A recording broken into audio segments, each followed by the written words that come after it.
Mike, you beat on profits, but you've said that the pandemic is complicating forecasts. Give us the headline takeaways. Well, absolutely. Thanks for having me on, Emily. It was an incredible Q1, and we were firing on all cylinders in January and February, and then of course, like everybody, March changed things for us. But overall in the quarter, $8.7 billion in service revenues, up over 5%, which is more than twice the growth rate of our next nearest big competitor of AT&T and Verizon. So really firing on all cylinders on revenue growth, and that translated to EBITDA growth, all-time record, $3.7 billion, up 12%. So really coming into the merger on April 1st with strength, and that's obviously helped us a lot because now 5 weeks into the merger, we're filled with optimism about the potential ahead, while, of course, simultaneously dealing with very near-term issues regarding COVID.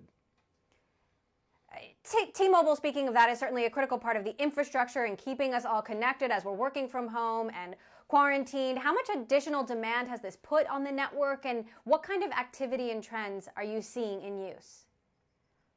I'm so proud of our network team. Obviously a lot of demand has been placed on our network. It's up across the board. We've seen a big increase in suburban areas for obvious reasons. Video conferencing through the roof more than doubled. Picture messaging more than doubled. Gaming's more than doubled. Minutes of use up by a third.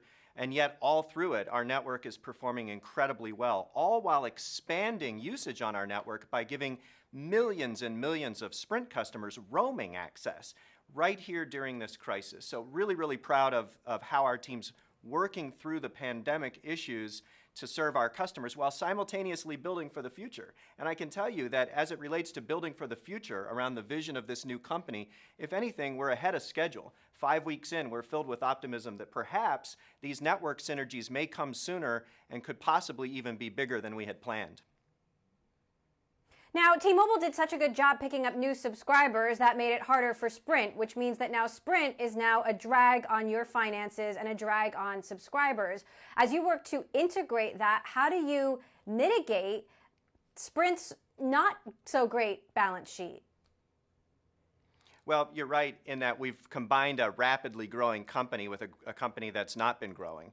And you'll see in the immediate term that that'll have an effect on our forecast. We guided today that we would grow between 0 and 150,000 postpaid nets, and that's certainly not the kind of number that T-Mobile has posted in the past. That's mostly, though, due to the COVID pandemic and not due to this combination.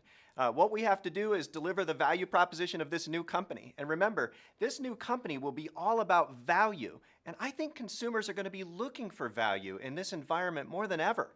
And for the first time ever, we won't make people trade off getting a great network, perhaps the best network in history, to get that value. So that's going to appeal to Sprint customers who have historically churned at the highest rates of the industry. And if we can get more share from AT&T and Verizon, while simultaneously addressing that churn rate at Sprint, like we've done across the years at T-Mobile, that's going to result in growth. And we're a growth company.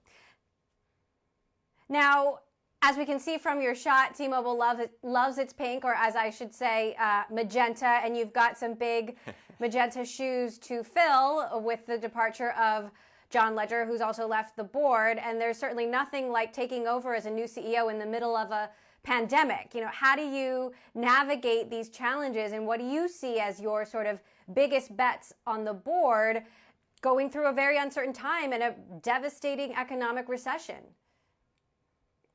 Well, as I said, thank you. And we all miss John. John was an incredible leader for this company, and it's difficult to step in the shoes any day, but particularly during a pandemic like this. But our team is just doing incredible work. And the opportunity we have is very simple. It's to become number one in customer choice, and also number one most loved by customers. And we can do it. Why? Because we've got the best value in the industry, the lowest prices, and now we're going to have the world's best 5G network. Do you know that our 319 megahertz of spectrum in the mid and low bands is almost triple what Verizon has? It's almost double what AT&T has. We have resources now to back up this DNA of our team that has always loved customers and taken better care of them than AT&T and Verizon and Big Cable. Now we've got the scale to bring a level of competition to those guys they've never seen before. We can't wait to get at it. Okay, but there are very few phones that are 5G enabled. I mean, what? There are maybe like 2? I mean, how do you get more 5G phones into people's hands and make that actually matter? Well, there are 8, and this is going to be a big year for that because the big mainstream players, we hope, will all have 5G compatibility as we get through this year. And remember, in order to give people a better value and a better network, that doesn't require 5G. We can do that on the LTE front as well, as we're already seeing while we turn up LTE roaming for tens of millions of Sprint customers and delight them with better coverage and capacity right now during this pandemic. But later, yeah, we have the ability to provide the only provider with the entire layer cake of 5G spectrum. Millimeter wave, where we have more than AT&T, by the way, and mid and low band, where, as I said, we have nearly triple the amount of Verizon. So we can create an experience for customers our competitors just can't match. And people will get the devices. That just takes a little bit of time, especially after the big mainstream device providers put it on all their phones. And we certainly hope and expect to see that starting this year. All right, T-Mobile CEO Mike Sievert, good to have you on the show and looking forward to making this a regular occurrence. Thank you so much Thanks, for Emily. joining us. Great to see you.